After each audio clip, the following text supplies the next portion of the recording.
baik sekali ketika kita itu berinteraksi dengan multi intersection ini. Jadi irisan-irisan yang sangat bervariasi ini bagaimana kita berinteraksi dengan baik. Sehingga disinilah sebenarnya kita berbicara tentang masalah demokrasi. Frame berpikir kita itu sekarang demokrasi yang kemudian tidak terkotak. Maksudnya demokrasi yang tidak terkotak bagaimana? Artinya kita itu membuat yang namanya interaksi yang sehat gitu ya. Itu dengan berbagai elemen. Dan itu sebenarnya terjadi di masyarakat. Apapun pahamnya, apapun ideologinya di masyarakat itu sebenarnya muncul interaksi yang baik di antara satu dengan yang lain. Itu secara nyata sebenarnya ada. Tapi kan yang dimunculkan di berita-berita ataupun di media massa itu, entah itu media yang sekarang media-media yang sekarang ada medsos dan sebagainya, begitu ya, itu seringkali kan berita-berita yang kemudian mengangkat sebuah isu-isu yang ketidakharmonisan yang dimunculkan itu, karena kalau keharmonisan yang diangkat memang itu susah untuk menjadi berita, susah untuk menjadi viral, sehingga benefitnya itu memang seakan-akan itu kecil. Tapi terus terang saja begitu ya, ketika kita itu mensikapi dengan berbagai hal yang ketidakharmonisan ini dengan cara-cara yang kasar, sekali lagi dengan cara-cara yang kasar, itu akan menghilangkan benefitnya itu yang jauh lebih baik, jauh lebih besar. Maka di sini penting sekali kita membuat yang namanya interaksi dengan multi interaction tadi. Kita kembangkan yang namanya demokrasi itu bukan sesuatu, sekali lagi, bukan sesuatu yang terkotak, yang kemudian kita tafsirkan tunggal dan sebagainya. Sebenarnya tidak baik. Kita perlu untuk memberikan sebuah kebebasan pada masyarakat. Namun kita tetap mempunyai pedoman-pedoman, mempunyai yang namanya pedoman-pedoman. Disinilah yang kemudian pedoman-pedoman ini kita bicarakan dengan baik. Itu yang namanya kesabaran. Jangan sampai cuma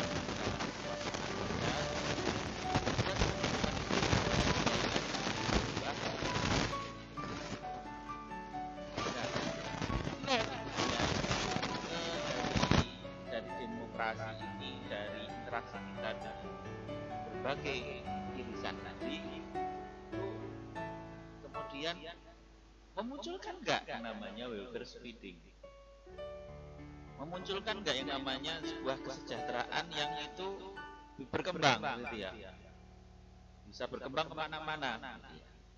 Jadi hal itu kemudian kan kita bisa ukur gitu ya. Jadi intersection welfare spreading-nya itu sampai seberapa, artinya mana dulu yang kita utamakan. Nah begitu, itu akan muncul begitu ya. Cara berpikirnya itu begitu. Jadi ketika kita memahami, sama-sama memahami bahwa akan terjadi multi intersection ini, berbagai hal kita itu terjadi irisan dan interaksi, ya kita memahami bahwa tidak semua yang namanya interaksi itu punya ukuran yang sama. Dia akan menghasilkan welfare yang bagaimana gitu ya. Yang otomatis yang kita ambil nanti welfare yang dia mempunyai welfare yang lebih besar gitu ya. Jadi keadilan sosialnya itu lebih besar, itu yang kita utamakan dahulu kan, otomatis begitu. Tapi bukan berarti kemudian kita menghilangkan ya sisi-sisi yang lain. Ini cara berpikir Pancasila sebenarnya ke sana. Jadi bukan untuk menghancurkan orang, tapi bagaimana kemudian membuat orang itu merasa nyaman dengan yang namanya sebuah habitat. Karena kemudian yang di situ yang di pendekatannya di sini adalah welfare, kemakmuran, keadilan sosial. Dan kemudian selanjutnya itu masuk untuk pemetaan berikutnya, apakah kemudian ini merupakan sebuah safety net blocking. Jadi kita memahami bahwa persoalan nation itu menjadi persoalan yang krusial. Jadi jangan sampai ketika ada globalisasi kita menghancurkan yang namanya identitas bangsa. Karena ketika identitas bangsa itu hancur, itu tidak akan memberikan sebuah kebaikan. Tidak ada masalah orang itu berbangsa-bangsa dan bersuku-suku, karena itu akan menjadikan kita itu saling mengenal antara satu dengan yang lain. Terjadi kompetisi itu adalah sesuatu yang wajar, tapi jangan kemudian memusnahkan. Tapi kita mengambil hal yang baik dari situ.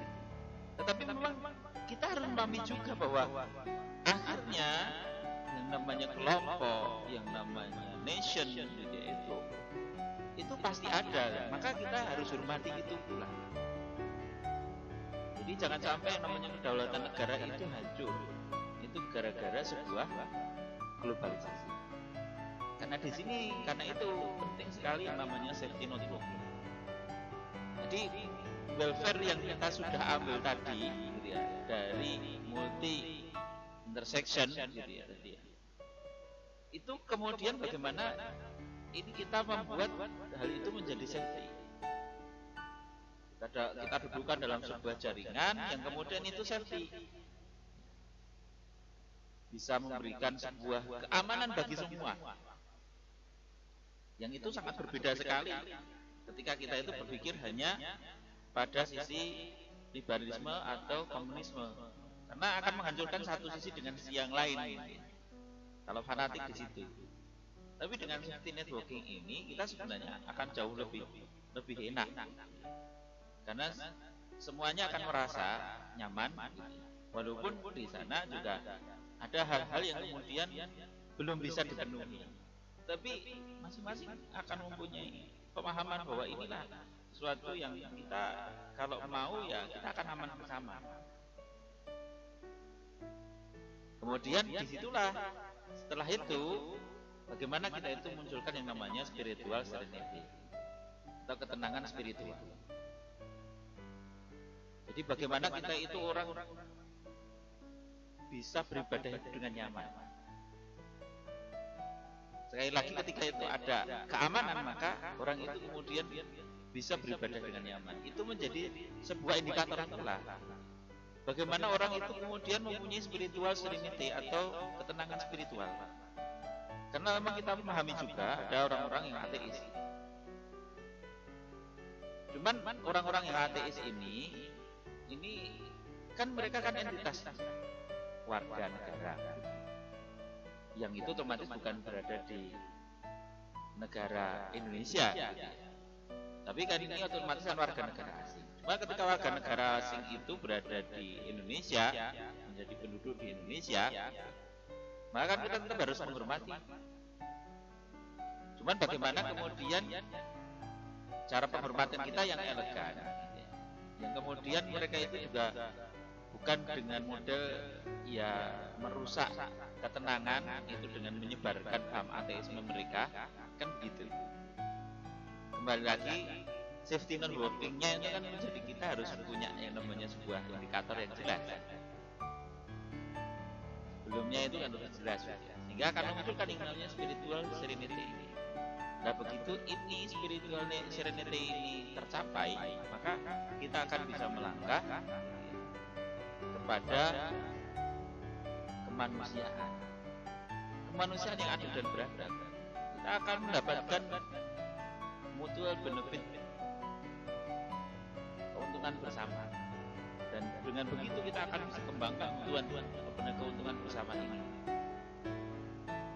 Jadi memang sekali lagi pada akhirnya kita itu kompromi di masyarakat itu di sini, letak hamnya itu ada di sini.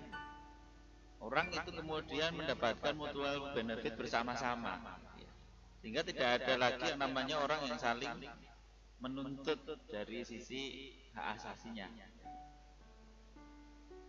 Disinilah sekali lagi parametric ya dari Pancasila ini perlu untuk kita kembangkan. Otomatis karena ini harus terukur ya harus ada indikator-indikatornya dan sebagainya. Cuman kita memang bermain di situ sekali lagi karena kita kembali lagi masalah multi intersection, itu tidak bisa tafsir tunggal. Tidak bisa tafsir tunggal. Ya kita yang penting bagaimana ada yang namanya plan-plan, proposal dan sebagainya yang jelas gitu ya. Langkah-langkahnya sampai ke mana itu jelas gitu. Jadi di situ ada well spreadingnya, ada safety networkingnya, ada spiral serenity-nya itu jelas.